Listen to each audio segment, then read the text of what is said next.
안녕하세요. 저는 평범한 20대 후반 여자입니다. 제가 정말 억울한 일을 하나 겪었어요. 지금 그 사건을 거의 해결을 했고요. 지금도 심적으로 너무 힘든 상황이지만 제 이야기를 여러분들께 들려드림으로써 저와 같은 피해를 입으신 분들에게 위안이 되고 싶고 제 이야기를 들은 여러분들께 하소연도 하고 위로도 받고 싶어서 이렇게 글로나마 제 이야기를 한번 해보려고 합니다. 이렇게 글로 제 이야기를 써서 보내본 경우가 이번이 처음이라서 많이 부족할지 모르겠지만 너른 이해를 부탁드릴게요. 저는 아주 어렸을 때부터 늘 들어오던 말이 있어요. 그 말은 독하단 말이었어요.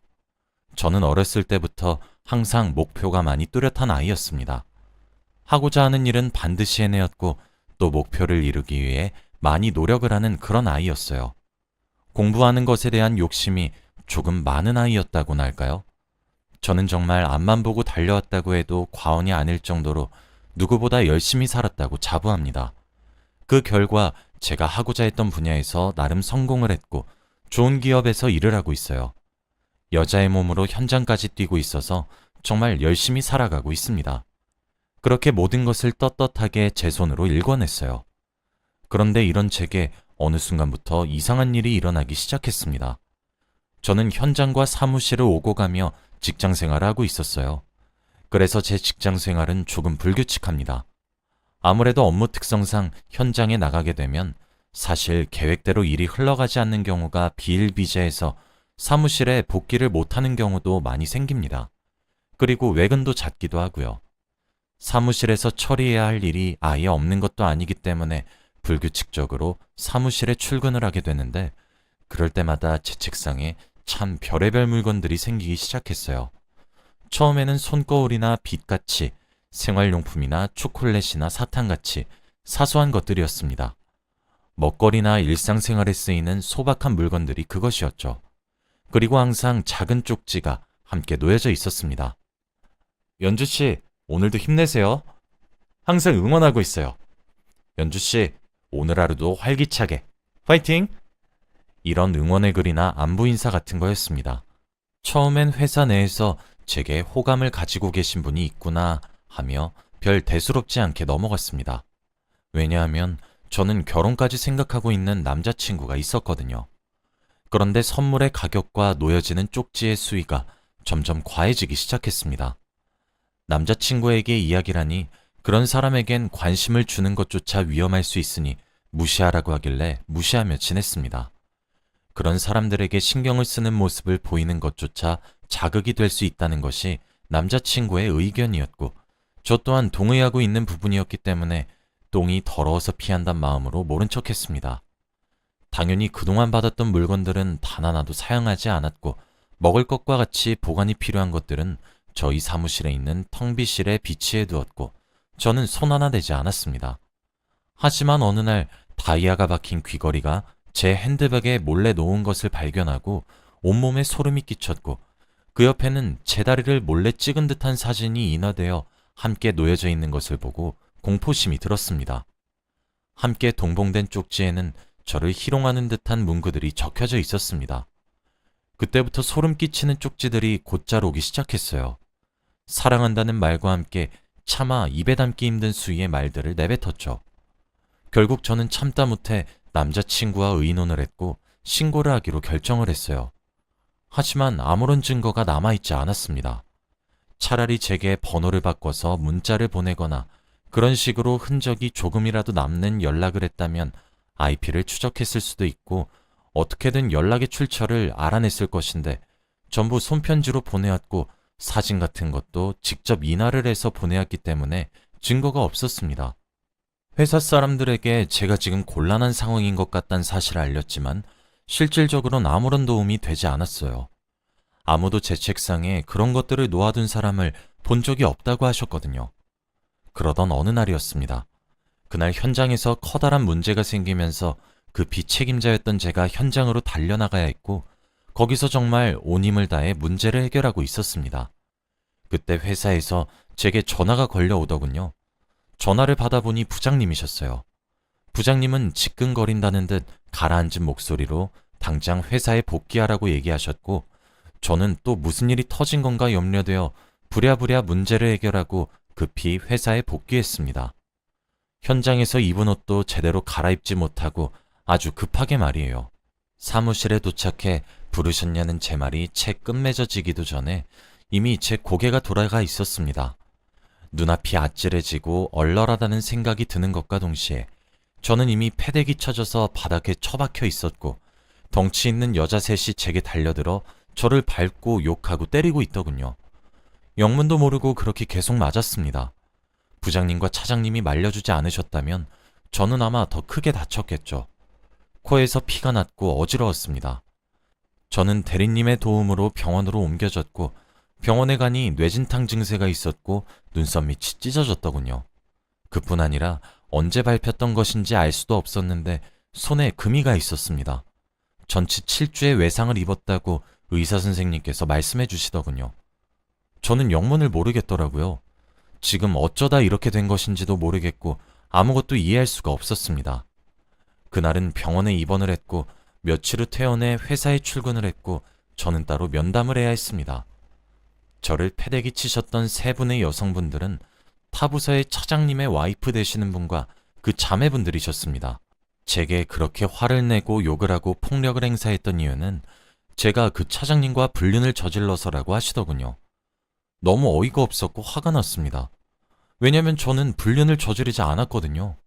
심지어 제가 불륜을 저질렀다는 상대 남자가 타부서의 차장님이란 것도 충격이었습니다.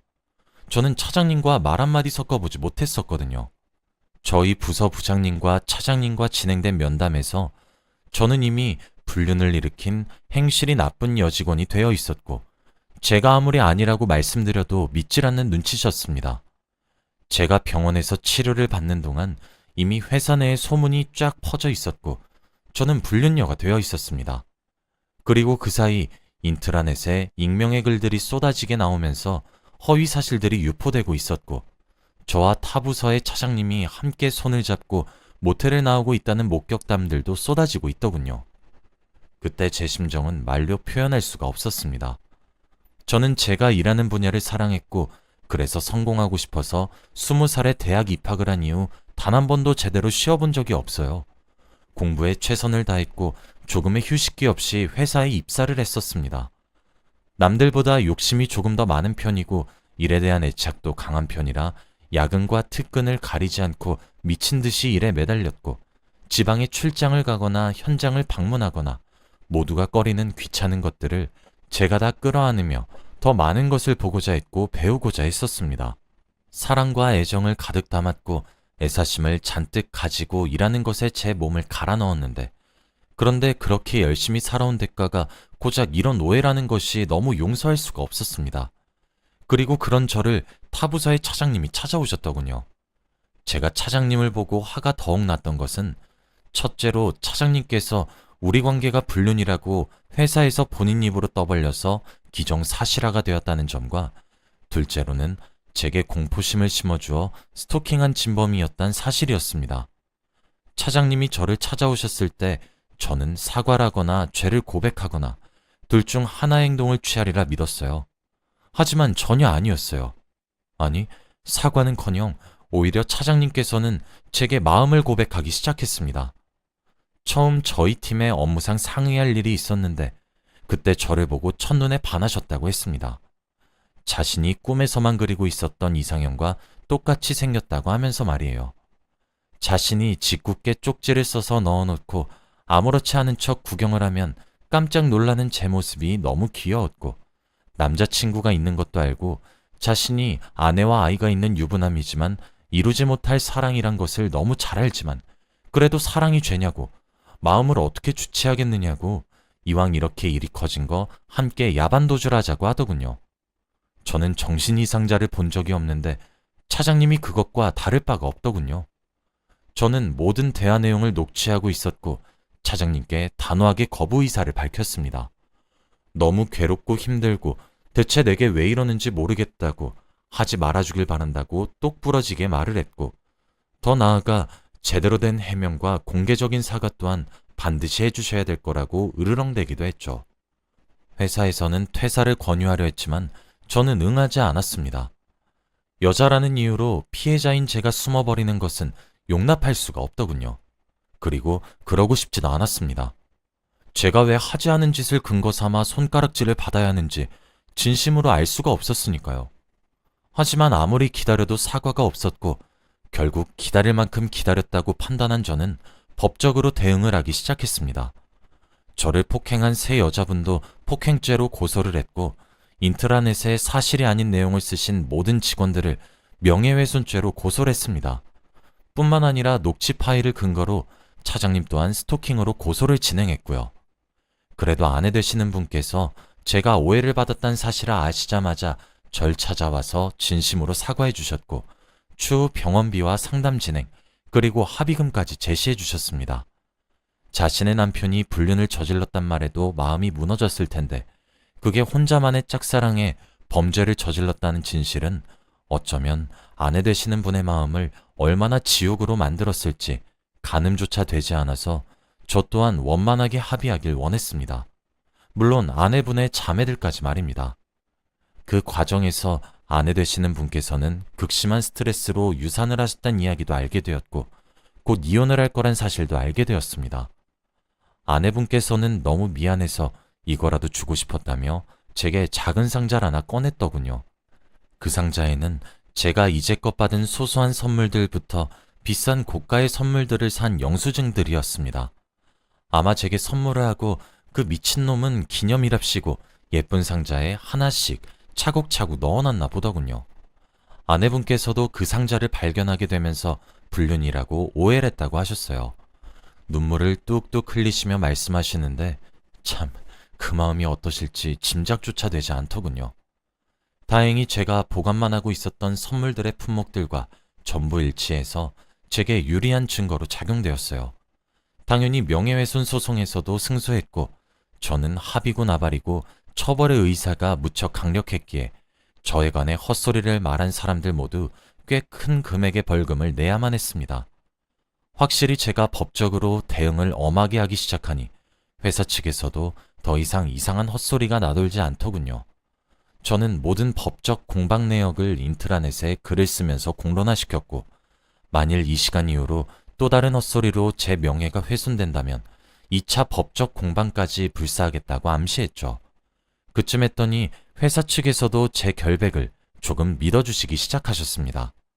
결국 회사에서 저를 압박하다가 제가 굳건하게 버티기 시작하자 일의 원흉인 타 부서의 차장님을 그제서야 압박하기 시작했고 자진 퇴사를 하셨습니다.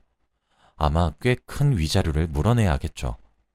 이제 본인이 지은 죄들과 사실이 전부 낱낱이 까발려졌는데도 오히려 잘된 거라고 생각을 하는 건지 뭔지 이젠 쪽지가 아니라 개인 휴대폰 번호로 제게 문자를 보내며 집착하기 시작했습니다. 이렇게 된 김에 함께 도망가자. 나는 너만 있으면 이딴 회사 위자료 하나도 안 무섭다. 너만 날 사랑해주면 된다. 우리 사랑하는 사이였잖아. 도를 넘어서는 발언들에 정말 정신상태가 궁금해질 지경이었습니다. 제가 진짜 더 짜증이 나는 건 저와 20살 가까이 나이 차이가 난다는 점입니다.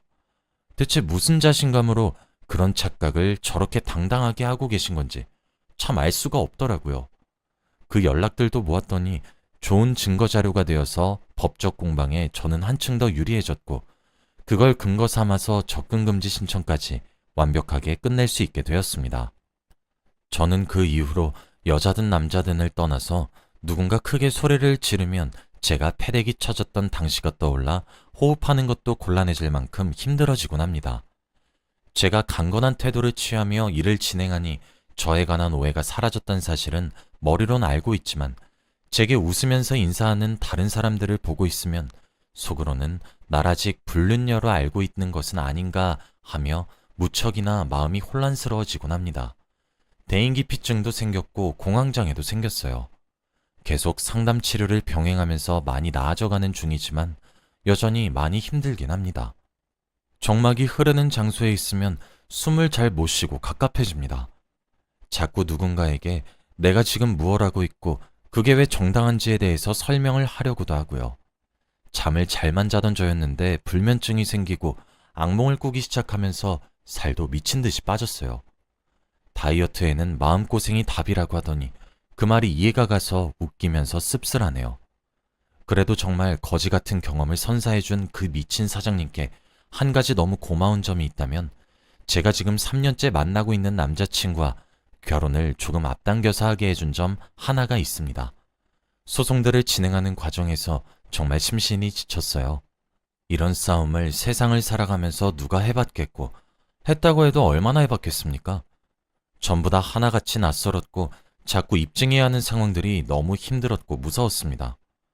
그런 제 남자친구가 그런 저를 보고 결혼하자고 하더군요.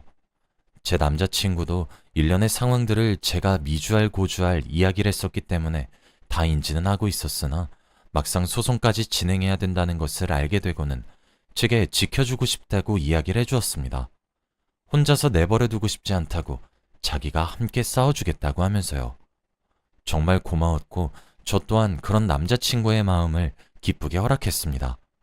차라리 몸이 두 개여도 모자랄 정도로 바쁘게 살면 좀 나아질까 싶어서 지금은 바쁘게 살고 있어요. 마무리해야 할 소송들도 몇 개 남아있는 것도 있지만 확실히 결혼 준비를 하게 되니까 정말 눈코 뜰 새 없이 바쁘게 살게 되더군요. 며칠 전 그 미친 차장님께서 제가 결혼을 하게 되었다는 소식은 또 어디서 어떻게 알게 된 것인진 몰라도 제게 다시 한 번 더 연락을 해와서는 정말 말 같지도 않은 소리를 짓거리더군요. 날 왜 버리는 거니? 내가 다 잘못했으니 버리지만 마라. 나는 너를 위해 모든 것을 버렸고 너와 날 선택했는데 어떻게 네가 나한테 이러니? 등등의 말을 하면서 말이에요. 저는 남자친구와 결혼 준비를 하면서 벌써 살림을 미리 합쳐서 함께 지내고 있습니다. 하루는 제게 저런 절절한 메시지를 보내고도 마음이 넘치셨던 것인지 저희 집에 찾아오셨더군요. 제 남자친구는 운동을 해서 덩치가 큰 편인데 제게 다가오려고 하다가도 제 옆에 남자친구가 떡하니 버티고 서 있으니 오다가 뒤돌아서 도망을 가버리더군요.